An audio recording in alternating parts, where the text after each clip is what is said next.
natin ay tungkol sa isang kababayan natin mula sa Taiwan na nagtatrabaho doon bilang isang OFW at tawagin na lamang natin siya sa pangalang Leia. Dear Sisis, ako nga pala si Leia. Caregiver ako dito sa Taiwan. Sa daming nangyari na sa buhay ko, hindi ko alam kung saan ako magsisimula. Siguro, simulan na lang natin sa anak kong babae, na ang pangalan niya ay Sofia. Tutal, siya naman ang pinakadahilan kung bakit ko ba piniling magtrabaho dito kahit pwede naman ako sa Pilipinas. Naalala ko tuloy yung araw na nalaman kong pinagbubuntis ko siya. Naghahalo ang saya, kaba, at syempre, yung takot. Kung tatanggapin ba kami ng tatay niya.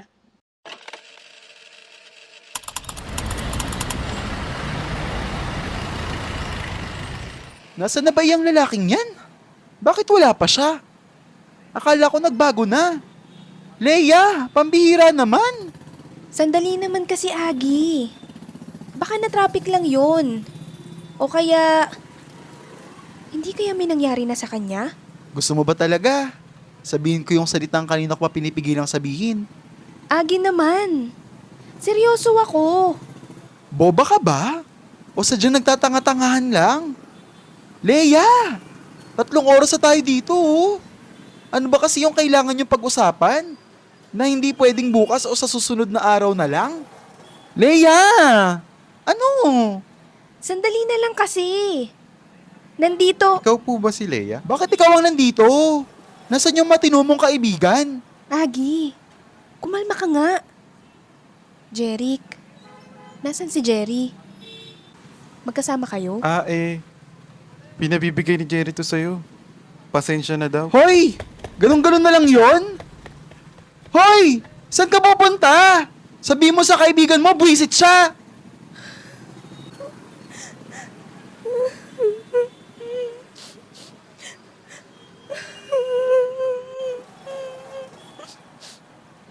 Tara na, Agi. Oh, bakit ka umiiyak? Ano ba nakalagay sa papel? Wala. Akin na sabi. Agi. Buntis ka?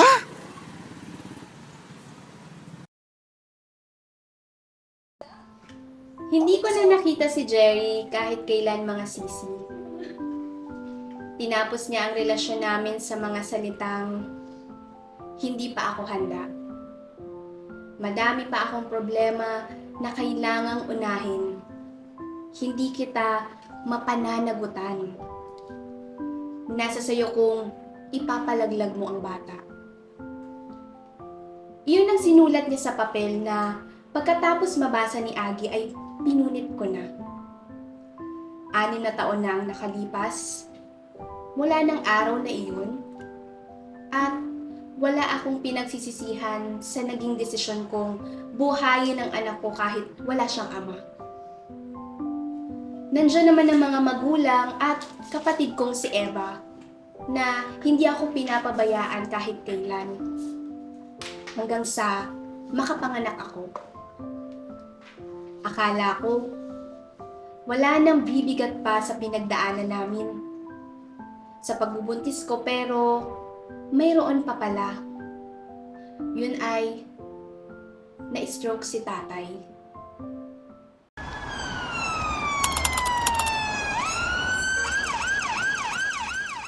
Sino po ang kamag-anak ni Leon Rosales? Kami po, Dok. Anak niya po ako at ito po ang asawa niya. Stable naman na po ang pasyente pero kailangan ko muna kayo makausap. Doon po tayo sa opisina. Eva, ikaw na muna magbantay kay Sofia. Sige ate, ako na dito. Pumasok na kayo ni nanay. Upo po kayo, Mrs. Rosales at Miss Rosales. Dok, okay lang po bang asawa ko? Ano na pong mangyayari sa kanya? Mrs., based po sa findings namin, may namuupong dugo sa utak ng asawa nyo. Na-stroke po si Mr. Rosales. Kaya ngayon po, under observation po siya. Ho? Paano po nangyari yun?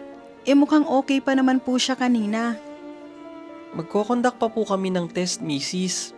Pero nang kuhaan siya ng BP kanina ay mataas na. Inilagay niyo rin po dito sa record niya na may diabetes siya. Maaari rin pong nakaapekto ito.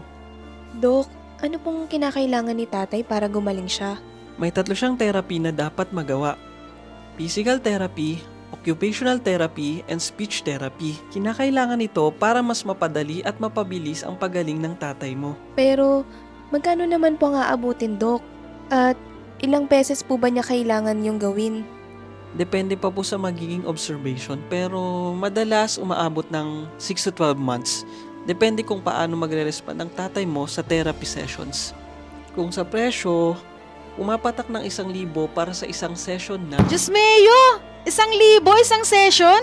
Opo, Mrs. Rosales. Alam ko pong hindi ito birong halaga pero hayaan nyo.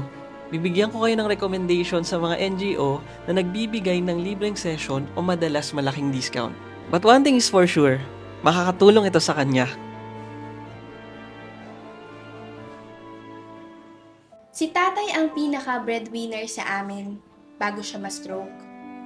Kaya naman, nagpasya na akong mangibang bansa nung mga panahon na yon kahit na 6 months pa lang si Sofia.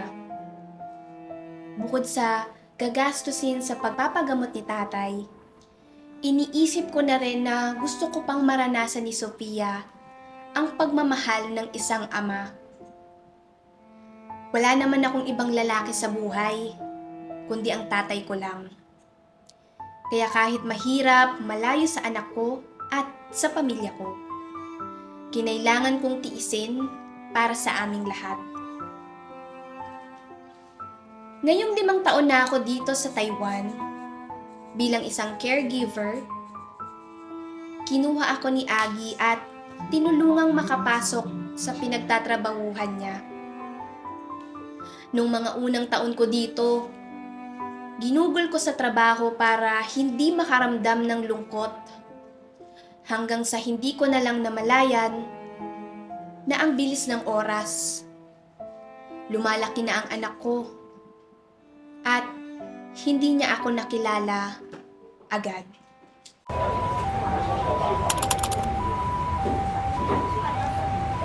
Oh, bakit ka ba umiiyak? Hindi ka pa ba sanay kay Mrs. Lin? Alam mo namang masungit na talaga iyon dahil hindi na nga nakakabangon sa kama. Hindi yun. So ano nga? Magbe-birthday na kasi si Sofia. Magpa 5 years old na siya ngayong taon. Grabe. Ang bilis ng panahon. May 5 years old na akong anak. Patingin nga ng picture?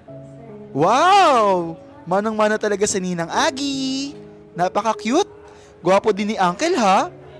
Malaki talaga ang naitulong ng mga therapy na ginapang mo para sa kanya. 2 taon ding therapy yun. Kung hindi nga matigas ang ulo nun, baka 1 taon lang. Nakakatawa, no? Parang dating problema lang siya. Pero ngayon, nalagpasan na pala namin. Leia, wala namang problemang hindi nasusolusyonan. Lalo na sa mga katulad mong masikap at mapagmahal sa magulang. Sa totoo lang, nakakaingit ka nga eh. Dahil may pamilya kang nakasuporta sa'yo at sa anak mo. Darating ang panahon, makikita mo rin ang anak mo. Kahit anong layo mo sa kanya, hahanapin ka ng anak mo. Dahil ikaw ang tatay niya. 10 years old na siya ngayon. Akalain mo yun. Ibig sabihin, ganun katagal ko na siyang hindi nayakap o nahawakan. Kaya sabi ko sa sarili ko, magsisikap ako. Para kapag nagkita kami, lahat ng gusto niya, kayang-kaya ko nang ibigay. Lahat kaya nating gawin para sa anak natin. Kahit nakakapagod din. Yung masigawan, mabato ng kung anong mahawakan, madumihan, masukahan. Basta maiisip ko ang anak ko. Lumalakas ang loob ko. Huwag ka nang umiyak, Leia. Naniniwala ako, makakabawi ka din sa kanya.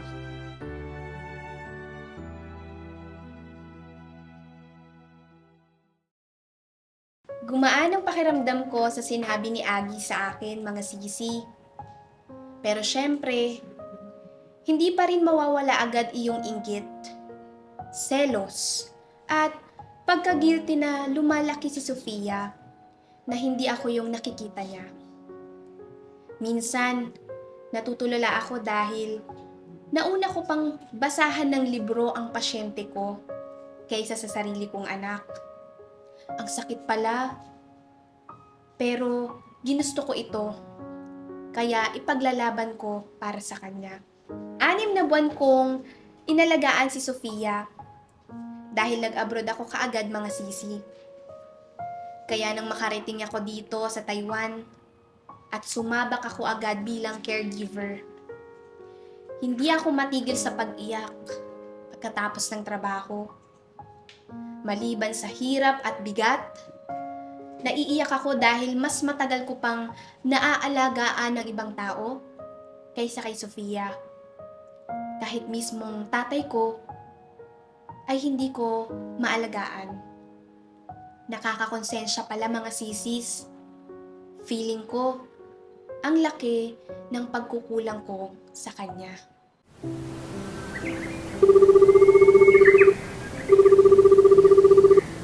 Parang nangangayayat ka na naman, ate. Talaga ba?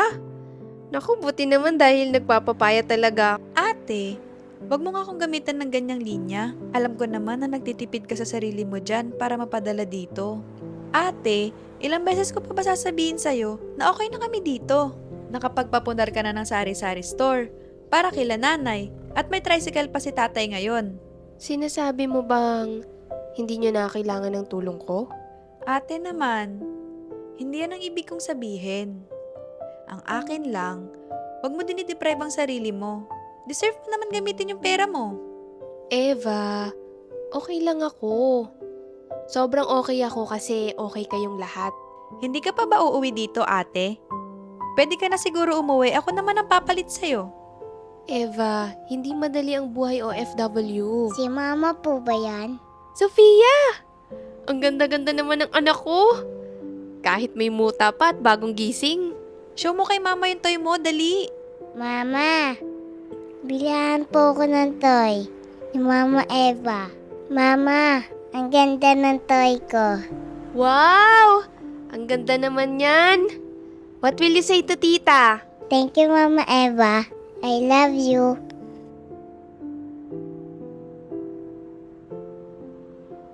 Hindi ako galit sa kapatid ko, mga sisi. Pero grabe, para akong nabuhusan ng malamig na tubig nang tawagin ni Sofia si Eva ng mama. Gusto kong magdamot, gusto kong sumigaw sa bilis ng tibok ng puso ko. Dapat, sa ako lang yun. Dapat ako lang yung mama ni Sofia. Dapat ako yung kasama niya. Ang sakit-sakit, mga sisis. Akala ko masasanay ako sa sakit kapag naaalala kong nag-aalaga ako ng ibang tao. Pero anak ko, hindi ko nasubaybayan sa paglaki. Pero iba pala yung sakit kapag may iba siyang kinikilalang mama. May kinikilalang mama ang anak mo. Pero ano bang magagawa ko? Pinili ko ito. Nakatatlong taon na ako sa Taiwan nang mailipat ako kay Mrs. Lin bilang caregiver niya. Kaya kahit papano ay sanay na ako sa trabaho. Dahil kung bago-bago akong caregiver, si Mrs. Lin siguro ang magpapauwi sa akin sa Pilipinas. Dating teacher si Mrs. Lin. May 3 siyang anak at lahat ay may kanya-kanya ng pamilya. Kaya siguro masungit dahil wala masyadong bumibisita na sa kanya dito. Sabi nga niya sa akin, naka 5 palit ng caregiver si Mrs. Lin bago ako. At sa akin lang siya tumagal.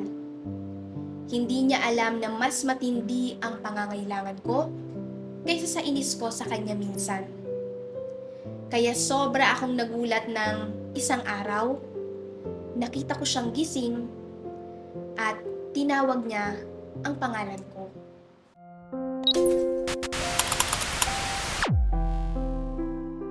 Let's clean you up, okay? Leia? Di da mingsi, Leia? Tuy po tuy. Yes, Mrs. Lin. I'm Leia. I'm happy you know my name. Hawla. May kwansi. Leia, tapos ka na ba dyan? Hindi pa. Magsisimula pa lang ako. Bakit? Tulungan na lang kita mamaya. Okay lang ba? Nagsusuka kasi si Mr. Yu eh.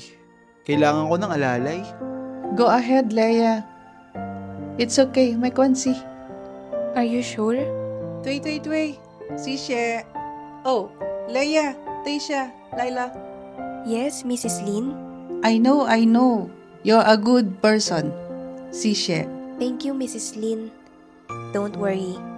We'll come back as fast as we can.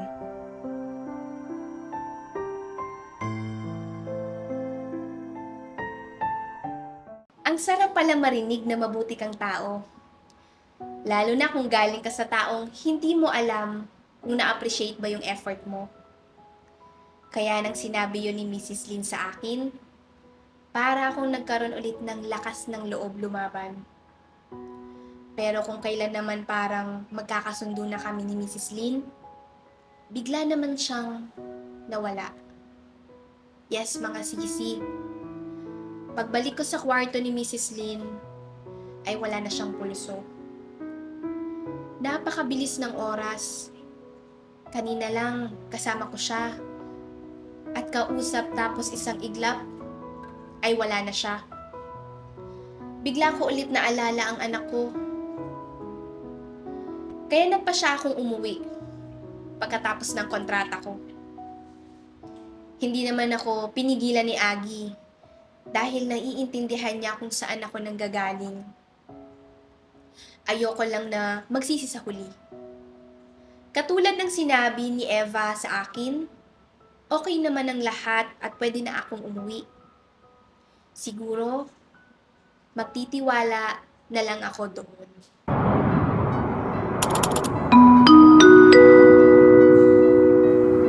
Ate Leia! Ate! Eva? Sofia! Sofia! Nandiyan na si Mama! Lapit ka kay Mama, dali! Payakap naman si Mama, anak. Mama, di ka na po aalis ulit? Uuwi na tayo, Mama. Miss na miss ka na ni Mama. Babawi ako sa'yo. Promise. Babawi ako sa'yo, anak. Tara na, ate! Naghihintay na sila nanay at tatay sa'yo sa bahay.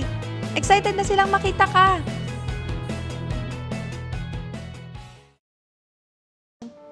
Tanong ng anak ko mga sisi, kung hindi na ba ako babalik ng ibang bansa. Pero sigurado na ako sa mga oras na magkasama kami ay tutuparin ko ang sinabi kong babawi ako sa kanya. Babawi ako sa mga yakap at halik na hindi ko naibigay noon. Babawi ako sa mga bagay na hindi ko unang nasaksihan ng paglaki niya. Dahil habang may oras ako ay gagawin ko ang lahat ng pwede kong magawa. Wag lang niya maramdaman na hindi ko siya mahal. Lahat gagawin ko para sa kanya. At hanggang dito na lang mga sisi. Gusto ko lang sabihin sa mga kapwa kong ina na walang katumbas ang pagmamahal at sakripisyo na binibigay nyo sa inyong pamilya. Saludo ako sa inyo at hindi kayo nag-iisa.